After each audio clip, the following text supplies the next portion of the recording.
Very good evening, everyone. And I'm just going to continue the topic of email writing today. So before I start my class, before I continue the class, I would like to have a recap of what we discussed yesterday. So basically, yesterday I told you that email is a web application that is used for internal as well as external communication very widely in almost all types of organizations. Okay. So whenever you're writing an email, it's very important to understand the structure of the email application, which I showed you all with examples. I told you that there is a two part wherein you need to mention the email address of the person to whom you're writing an email. Then there is something called as carbon copy, and then there's something called as blank carbon copy. But before that, you all know, as a technical students, you all know that whenever you want to use an email application, first thing is you need to have an email account. Okay. So when you create an email account, the tendency of these students generally is to give very funny names, very funky names, which you should avoid when as a professional. Okay, so once you join organization, people would even observe the type of email ID.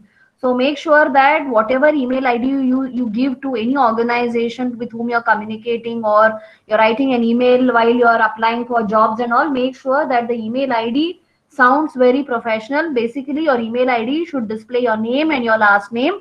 Okay, of course, I know that there will be a lot of name clash in email IDs, like very common names like Santosh, Smita, and the surname like Patil, and all these things are very common. However, you can add some special characters or numbers that would try to make your this would make your email ID unique. Then, as I said, that blank carbon copy and carbon copy are two important aspects of writing email. So whenever you are sending a carbon copy to a person, okay, the original receiver and the person who gets a carbon copy will come to know who all have received this email. Like as I told you, like suppose, say for example, I'm writing an email to Asha and a carbon copy to Dhanush. Okay, so Asha will come to know that I have I have sent this carbon copy to Dhanush, and Dhanush will come to know that he has received a carbon copy and the original email has been written to Asha. However, if I use blank carbon copy to Kirti, okay, then what happens is Asha and Dhanush will not come to know that a blank carbon copy has been sent to Kirti. So this is the basic difference. Okay, and then I will now quickly take you through the email etiquettes. So the email etiquette says that, your email ID must have a professional name. Don't use any kind of funky names. It must display your name followed by your surname. Then never write an email without subject. Another most important part of your email application is the subject. After to and then carbon copy and then blank carbon copy, there comes a particular space wherein you can write the subject. So never write an email without subject. Of course, you can when you click the send button, the email gets forwarded, but it will be without a subject. Then subject line must indicate the purpose of email. It can include a very short phrase or just two or three words. Okay. Then use the KISS formula. I said KISS means keep it short and simple. So whenever you're writing email, okay, the matter should not be unnecessarily extended, and you should not write lengthy essay like kind of content. It has to be very, very short and to the point. Then next is uh, never write subject or email content in capital. I told you the meaning of capital. According to the industry standards, whenever you write an email or a subject which is capital, it indicates that you're shouting at the sender or the receiver. Okay. Then never use red color for subject and content. Don't actually, you're not supposed to use any kind of color.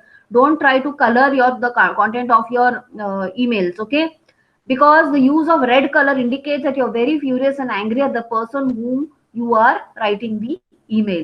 Then once you write an email, make sure that you're checking it for spelling, grammar, punctuation errors before sending the email.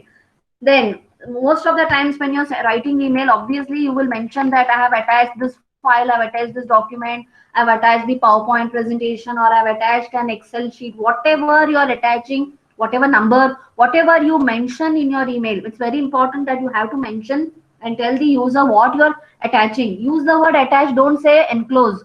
I told you, when you're writing a letter, sometimes you are enclosing some documents when you're writing a letter, but you should use the word enclose. attach is used for email. So make sure you have attached whatever you want to, you have mentioned in your email. All those documents must be attached in your email. May ensure that before you click send button, you need to ensure that.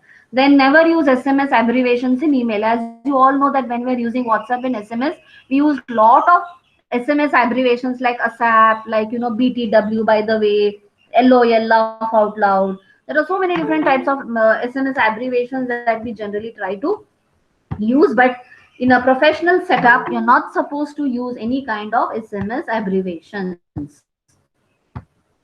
Okay, then one must use courteous language. The language that you use your email must be very, very humble. You need to be very humble, very professional.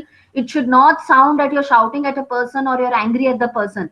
Very important thing is when you write email, see, in a professional, when you're working in organizations, there's every chance that you may get irritated with some of your subordinate or your colleague. You have asked somebody to send a report, or you have asked somebody to do some task and those people have not done it. Obviously there is every chance that we are angry on that person, but when you're angry you should not write email. I'll tell you what happens. If you write an email when you're angry, there is every chance that you'll use abusive language. You may say rascal, you may use all kind of swear words in your email. There is every chance that would happen. Actually what you want to say, you may write it in an email, and the moment you click send button, remember you just don't have any control over it. You can't say that I will delete it from my inbox so that it will not reach. No, once you click send button and you get a message that the email has been sent, and if you have used some swear language and used some abusive language, the person who receives it has complete control over it. Even though you delete from your inbox, yet the person has access to it, and he or she can take advantage of that and manipulate you or even take you to the court. He or she may have every right to sue you for that. So be careful, never write an email when you are angry, because once you click send button, you don't have control over it. So these are the important things which I wanted to tell you all before I start with the actual class today. Now coming to the next part, now I'm going to take the second part of email writing. Okay. Now as technical students, as students of MCA, I don't have to tell you people what these particular symbols indicate. Whenever you write an email, okay, whenever you're using an email address, you know that these are the symbols that we come across. Okay. Like for example, my email ID is ssbandekar@git.edu. So this is the at symbol. Sometimes you can use dot also. Suppose if somebody may have um, a dot as a separator between the name and the surname, say amit.patil@gmail.com, underscore amit_patil@gmail.com. Sometimes you may use hyphen, amit-patil@gmail.com. Of course, forward slash and backslashes are generally used when you're writing the addresses, okay, the website names and all. But these are some of the symbols and the vocabulary that we are supposed to know. Technically, we must know what these particular symbol means, okay. Then now, when you're writing a business email, remember emails when you're writing in an organization, we generally don't use general English.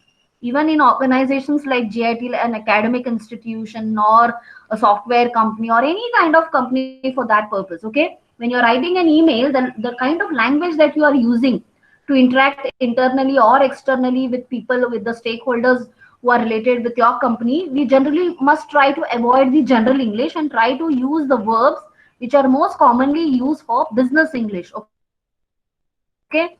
Remember, the topic that I'm covering is email writing, no doubt, but specifically I'm going to cover business emails. Okay. Because generally, see, nobody uses email to communicate with friends or with family members. For that you have WhatsApp. Okay. You have applications like WhatsApp through which you can communicate with people informally, but the emails are not used for informal purpose. So when you're writing it for formal purpose, it's related to work, it's related to organization, it's related to business. So that's the reason what I am trying to convince you is that I'm going to teach you all how to write business English, business emails. Okay. So the language that we have to use is business English. So these are some of the verbs which you need to use. Suppose you want to write an email and say, dear Mr. Khanna, I would want to talk about, instead of saying I would like to talk about the upcoming event. Okay. Instead of saying talk about, I would like to discuss would be the more appropriate word. Okay. Then suppose you want to ask, okay, I would want you to ask the customer to give his feedback. Instead of saying ask, would you like to inquire. Instead of ask, I would like to inquire, you can say. Instead of saying ask, then ask for, request. Can I ask for, whenever you want to ask for some, request is nothing but ask for. General English, they say ask for, but then you people can say request. Okay, I request you to, okay, I request you to please send me the report as soon as possible. You can say I ask for you to send me. Don't say ask for, say request. That would sound more appropriate. Then think about, let me think about this matter, let me consider this matter. Would you like to help me in this work? Would you like to assist me in this work? I want to I mean, I got an email, I received an email. I want to buy, I want to purchase. Let us get together, let us meet. Let someone know, I want you to know. Okay, or else say, for example, inform the customer. Let the customer know about this matter, or inform the customer about this matter. Get in touch with somebody, contact someone. So these are the verbs which you are supposed to use when you're writing an email. I will share this particular document later. Okay, yesterday's video also I was not able to upload. Don't worry, by tomorrow I will upload everything. Okay, so make sure that these are the verbs that you must try to use whenever you're writing emails. Now, next most important part is how to begin an email and how to end. Now, this is a very, very important part when you're writing email. Okay, so this part. So whenever you are addressing somebody, now when to use, see, as I told you, in organizations, people are using internal for emails for internal communication as well as for external communication.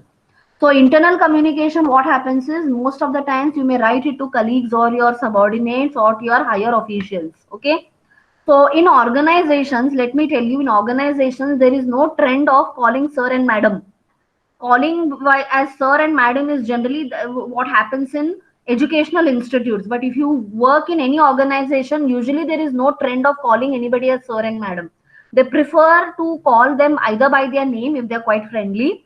Otherwise, if they're not very friendly, they're not very familiar with each other, then they don't mind calling them by their surname. So remember the rule. If you are addressing somebody, okay, by their last name, then you have to say Mr. If you are saying Mr. or Ms. or Mrs. or Doctor, then you can use last name.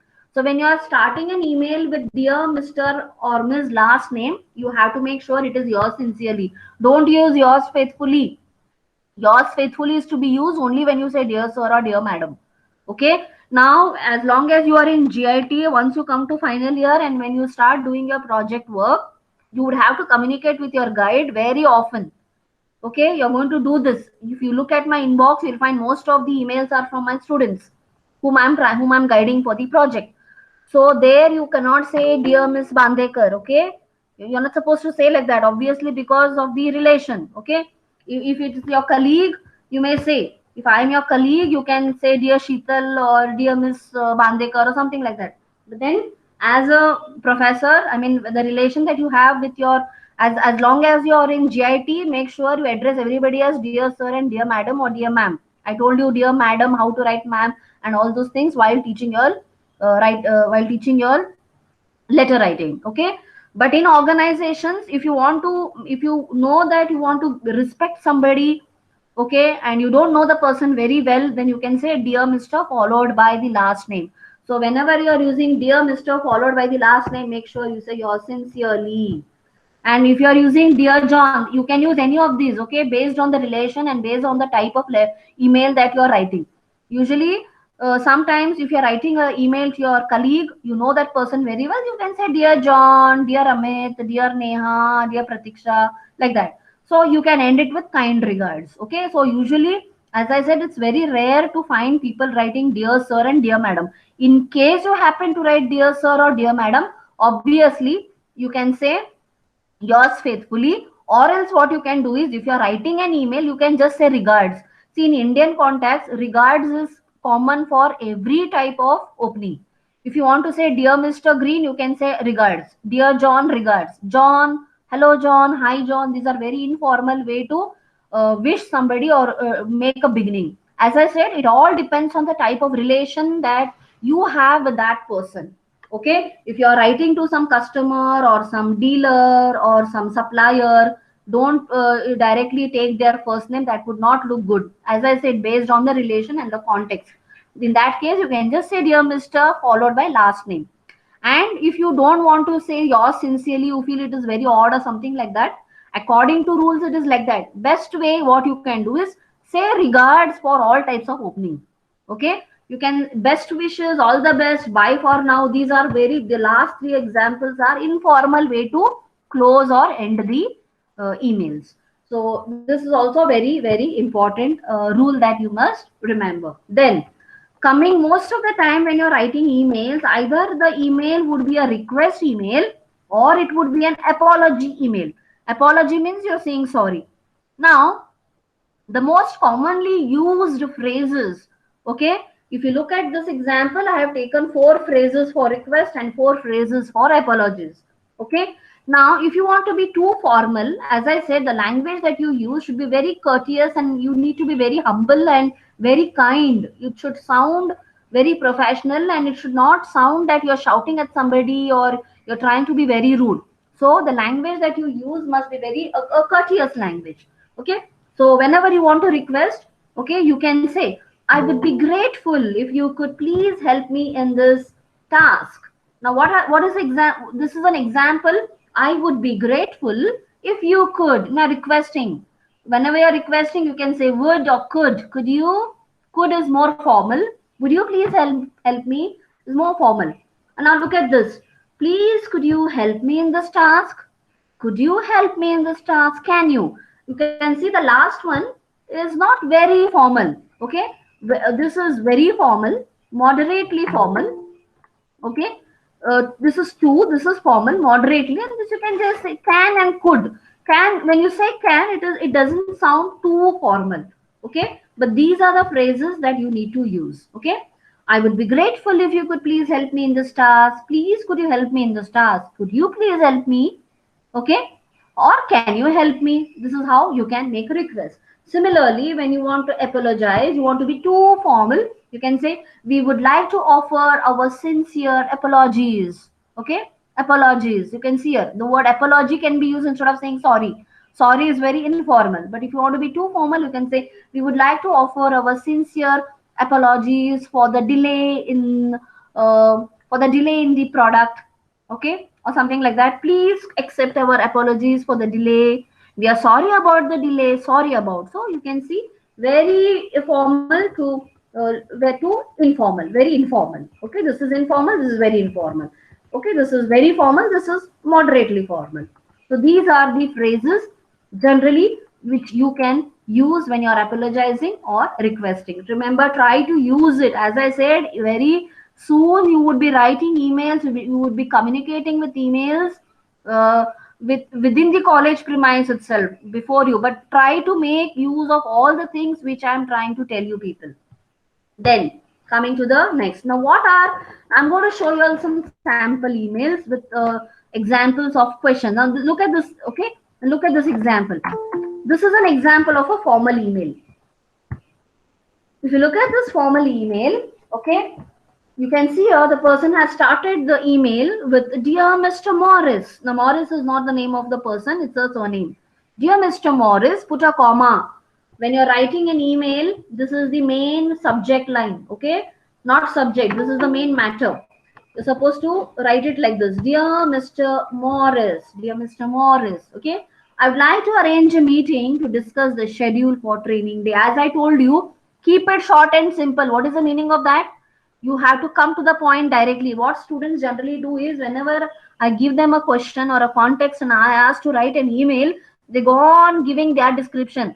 Dear Mr. Morris, I am Nitesh Patel, working in such and such a company as such and such a post. I'm writing this email. You don't have to give your introduction. Don't directly unnecessarily talk about things which are not required. What is the purpose? Based on the purpose of the email, directly come to the point. Don't beat around the bush.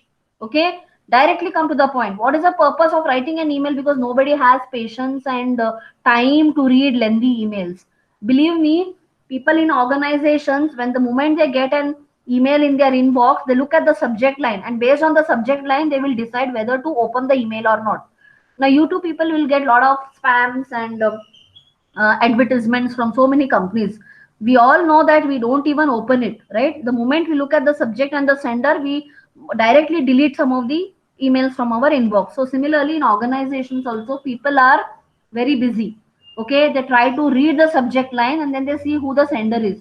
Based on what you have written on the subject, they may think of opening it or they may think of opening it later. So make sure nobody has time to read lengthy emails. So keep it short and simple and come to the point directly. So look at this example. I would like to arrange a meeting. You're coming directly to the point to discuss the schedule for training day. My diary is very full for next week, but perhaps you could suggest a suitable time for the week after. Now, when you are expecting a reply, use the phrase looking forward to your reply. Okay. Now, this person has not written regards and all, directly has written Susan Jackson. Now, that's okay. This is just an example, but look at the matter. Try to concentrate more on the matter. Now, look at the same email when it is written in an informal way. See, instead of saying Morris, he says, Hi, Andy. Informal. Dear Mr. Morris, see the difference. Dear Mr. Morris, and here, Hi, Andy, but comma has to be there. Now here you see, instead of saying I would like to arrange a meeting, he say can we get together? See general English, get together. Get together is a general English. Here discuss. Okay, meeting, get together. Can we get together sometime to talk? To talk, here it is discuss. The words being used about the schedule for training day. I'm pretty booked up next week. Look at the way he is, a very informal way. I'm pretty booked up. The word pretty booked up. Here he says, my diary is very full for the next week. Okay. But perhaps you could suggest, here is I'm pretty booked up next week, but I could manage the week after. Now, instead of saying looking forward, let me know. See the difference, vast difference in the language being used in informal and the formal. Both the emails are for the same person, the content is the same, the purpose is the same, but the way the language used is different. Look at the way the person is saying Sue. He's just using his nickname. Okay. So I hope you understood the verbs that we are supposed to use.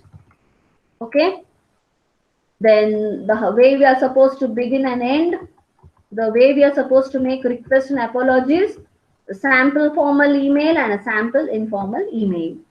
Okay. Now for your examination or whenever you're giving writing examination. Okay. Now those students in GIT who give the Cambridge Business English test, usually they have a written paper. Okay. Which is of half an hour. So even you people are going to study the same thing. Of course, you don't have this examination. If you want, you can give that.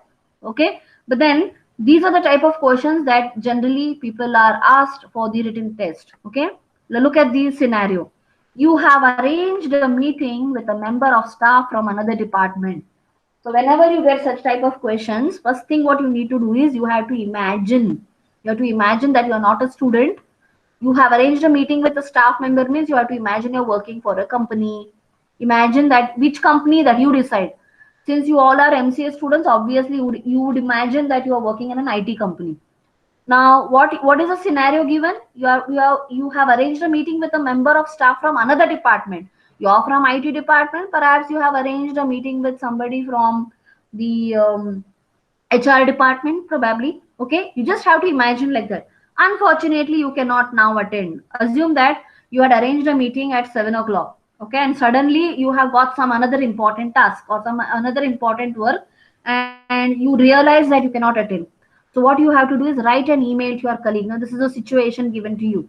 Now look at the situation. What is it that you're supposed to write? Only three things. Explain why you cannot meet, apologize for the change of plan, and suggest an alternative day and time. Okay. Now look at the scenario. You have not worked with this person before, so keep the tone friendly but formal. Write 30 to 40 words. Your last test, which is going to be on written test, I'm going to give you all such type of questions. So be careful. I mean, you have to really put in lot of efforts to write emails. Okay. So look at this example. Now, as I said, you should not imagine you are a student. You have to imagine you are a staff working in a company. You belong to some department. You have to actually imagine that you had a meeting, arranged a meeting with somebody else from another department, and suddenly something has happened due to which you cannot attend the meeting, for which you are going to write an email. wherein you are going to apologize, tell what the reason was, and suggest an alternative day and time. Now, what generally students do is, they start writing Mr. XYZ, dear Mr. XYZ. Don't use XYZ. When you're writing, when you're given such situation, your emails must sound very realistic. Okay, so you have to actually imagine and write as if there is some person, but don't use ABC XYZ, yours sincerely ABC, all such type of ABC XYZ. You should not write, and don't unnecessarily give your introduction. Okay, so as the email question itself says that this person, you don't know him very well, so you have to, you cannot write it in a very informal way. So here's a sample answer. Dear James. See, dear James, comma. Now here the person has used the first name. It's okay to write use first name. As I said, based on situation, based on context, based on the type of relationship you have with the person with whom you're writing an email, you can it's up to you to use the first name or the last name. But according to rules, if you're using the last name, you must address with Mr. or Ms. Okay? Or whatever it is, Mrs. So don't use Mrs. Better use the MR and MS. For females, MS. For male, MR. But followed by last name. But here this example doesn't use the last name. So see, you are not going to give your introduction. So here the name given is James. You two people have to actually give some proper names. Okay. I'm sorry, but I can't now meet at 10 o'clock. Okay. First you apologized. You're apologizing. Now the order can be different. You need not have to follow the same order. Okay. You don't have to tell why you're not meeting and then apologize. You can apologize first and then tell the reason. Now you're giving a reason. My manager is meeting a possible new client and wants me to attend to. So you gave the reason. You gave the reason, you apologize. What is the third thing?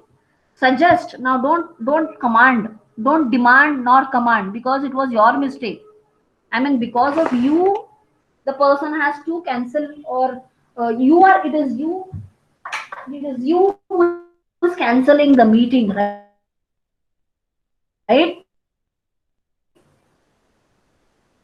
So in this example, we have the meetings on some other day, something like, could you make Thursday afternoon instead? You're taking his permission. Can we meet on Thursday afternoon instead? See the word. Could you make Thursday afternoon instead? Yours, Martin. So the person has said yours, Martin. Never mind. If you want, you can just say regards also. The best way to end an email is regards. Because if you're getting confused with that yours faithfully, yours sincerely, and all those things, in Indian context, as I said, the best way to end an email would be regards.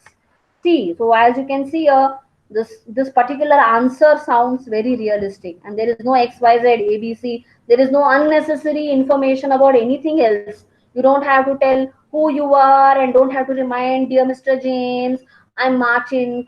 I'm writing this email to you from IT department. You don't have to give all unnecessary information. Directly come to the point. So you can just see in 3 sentences, all the 3 points are covered, and the number of words were given were just 30 to 40 words. So within 30 to 40 words, you're supposed to finish this email. Now let's take another example. Okay, look at this example. Uh, you are the staff representative in a company. Now, who are you? You're not a student of JIT studying in 4th semester. You happen to be working in a company. Which company you select, you decide in your mind. Okay, assuming that I am a staff representative in a company. Okay, assuming that I'm working in, say, Tech Mahindra, and I happen to be a project leader. Okay, the management are proposing some changes to your working hours. Now, I will imagine that Tech Mahindra works from 9 to 6. Okay, sorry, 9 to 5. Okay, and my management, the higher authorities, are trying to make some changes in the working hours. Okay, now under me, I assume that there are around 25 people who are working. So this is how you have to imagine. So you decide to call a meeting with staff to discuss the changes with them. Plan an email to all staff saying what the changes to the working hours will involve. Give the time and day of the meeting. Explain why the meeting is important. Now look at this scenario. Okay, the management are proposing. They have not given the verdict. They are thinking, and they took a meeting with all the managers. Okay, The managers are supposed to intimate it to their subordinates, but it's not the final verdict. Okay, so in order to discuss what those people are trying to change, make changes in the working hours, I want to call a meeting with my staff members. Okay, but in that email I have to mention, okay, what the particular purpose is about. Okay, tell them when. Now I want to discuss them in the form of a meeting, so I have to call a meeting. I need to tell them when I'm arranging the meeting, where the meeting will be, what time the meeting will be, and why the meeting is important for them to attend. So you could think about various reasons. Okay, so there are various ways to write this particular email. Now since I'm writing this to all the staff members who are working under me, I cannot say dear James or dear Amit or dear Kasim or whatever it is. I am writing to a group of people. So usually in organizations, you know, there are email groups also. If I write the email to that particular group, who all are members of that group, that email will reach everybody. So in this example, the best way to open the email is dear colleagues. Okay, dear colleagues. Fine. So that would be the best way. Or you can say dear staff also, but staff would not sound very, you can say polite. Okay, dear colleagues would be would sound more professional. So you can just say the management are planning to make some changes to our working hours. Okay, now I told them, look, the management are trying to make some changes to our working hours. So I would like to set up a meeting to discuss this on Tuesday at 12:30. So I told the purpose, and then I told I would like to set up a meeting to discuss this on Tuesday at 12:30. I think we need to make our feelings about this clear as soon as possible. So you can see ASAP. There is no ASAP written. ASAP is the short form of as soon as possible. So all the 3 points are covered in just 3 sentences. See, this is how you have to be writing the emails. Come to the point. Okay. Then kind regards, Anna. So kind regards or regards would also be fine. Okay, Anna. So to the point. Fine. So this is another example. Now, in both the examples, what is it that we are missing? As I told, never write an email without subject. Never write an email without subject. Now, in this example, okay, I'm going to cancel the meeting with one of my colleague from another department. So what would be the subject? Don't ever write an email without subject. Okay. So you can say meeting cancelled at 10 at 10 o'clock. So this would sound more appropriate. Okay. See, to the point. Then in this example, this is about the subject. More appropriate subject would be meeting on Tuesday. Okay, or you can just say a meeting, you can just say urgent meeting to discuss change in working hours. So this would sound more better. Urgent meeting to discuss change in working hours. So see the subject and the matter what you are writing. Subject, the moment a person reads the subject, he or she must come to know what the particular email is about. Here also, meeting cancelled at 10 o'clock. The moment the person will come to know. The moment he opens the inbox, he can see two things: who has written the email, what is the subject line. Okay, so never write any. Of course, in all these examples, these are all sample examples without the subject. But I insist you people, when you get such a type of question, okay, make sure you write the subject without fail. So let's take another example. Last example for today. Okay. Now again, you have to imagine that you're not a student, because these are the type of questions that you get. You see this notice in your place at work. Again, you imagine you're working. So let's all imagine that we are working in some IT company, our dream company. Okay, and then suddenly I get to see this on the notice. Okay, not notice board. Training for new client record system, 9 a.m. next Monday. All staff expected to attend. Okay, Now, the moment you see this, it's understood that coming Monday, there is some training on the new software. Assume that it's a new software. New client record system is a new software. And we have to attend this training without fail, obviously. All staff expected to attend means let's all imagine that we are reading this. Okay. Now, let us all imagine. Now, look at the question. You cannot attend the training because you will not be in the office on that day. Now, I may have my own reason, you may have your own reason. Now, let us think about reason. Okay, fine. Coming Monday, now see, some students, what they do, now, if you look at the question, it's understood that you cannot attend the training and you have to write an email to your manager. Her name is Bettina. Bettina means first name. And in your email, you have to tell her why you cannot attend the meeting, apologize for not attending, explain the reason why you will be out of the office, and suggest another way you could receive the training. See, it is mandatory that everybody has to attend, but despite that, you are unable to attend, for which you have to write an I have to write an email to Bettina. I mean, I in the sense everybody. Let us all imagine this particular situation. Now, if I am going to write an email to Bettina, what is the reason that I'm going to give? Okay, I need to give a proper reason to Bettina, right? Generally, what I have seen is when students, what is the reason they give? I'm not keeping well on Monday. How do you know you're not keeping well on Monday? Oh, so strange. You can't imagine that.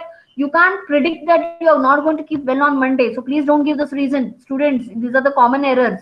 Okay, you have to see, either you will not be there in the office due to your personal work, or you may go out of office for official purpose.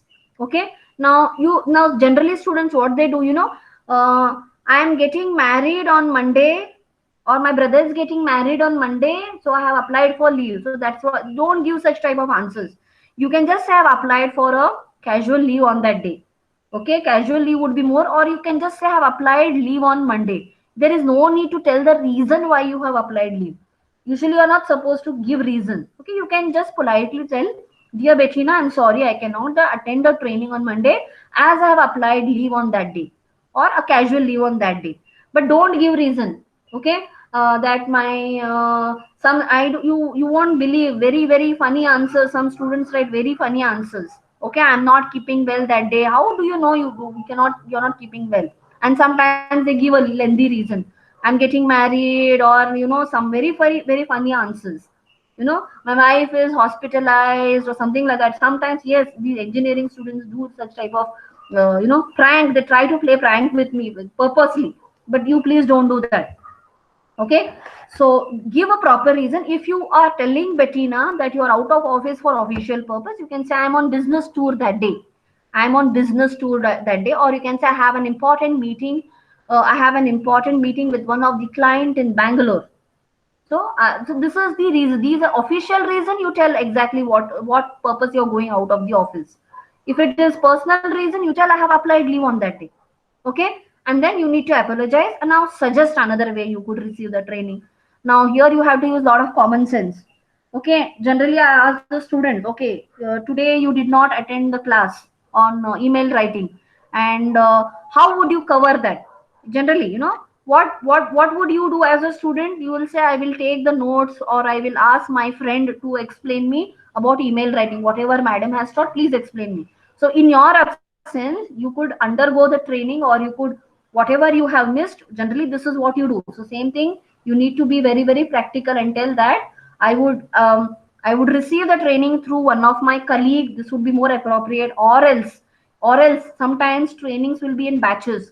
Is it okay if I attend the second batch? This is also a more practical answer. Or else, is it okay if there is a video recording of the training? Can I undergo the training through the video recording? I mean, you have to suggest, but the answers have to be very practical and realistic. Okay, so here's a sample answer. Dear Bettina, now don't tell Bettina who you are. Bettina will come to know who you are. Okay, I'm sorry, but I can't attend the training on Monday because I booked a week's annual leave to start that day. So very simple. You have applied leave. Simple. Don't give the reason why you applied leave, where you are going, what is the purpose. Don't. If it is official reason, tell the official reason. Then now you are suggesting. Now see, in one line you told apologize as well as you told the reason. And second line, Could one of my colleagues take me through the new system when I return? You're asking her, you're not commanding. Okay, you can't command Bettina because Bettina has to give you permission. So see, all these minute things are very important. You have to read the question till you understand the situation properly. Okay, and then you have to write the answer in such a way that whoever reads it should feel that it is a real email. And yours, Harry, or you can just say regards, Harry. Okay, so this is how you're supposed to write business emails. Okay, now here again the subject line is missing. So subject is, you can say, cannot attend training on Monday. Very simple. This would be the subject line. Okay, so I'll stop here. I'll take some more example probably in tomorrow's class. So let's have some interaction. I hope you all have followed. If any questions, queries, please ask.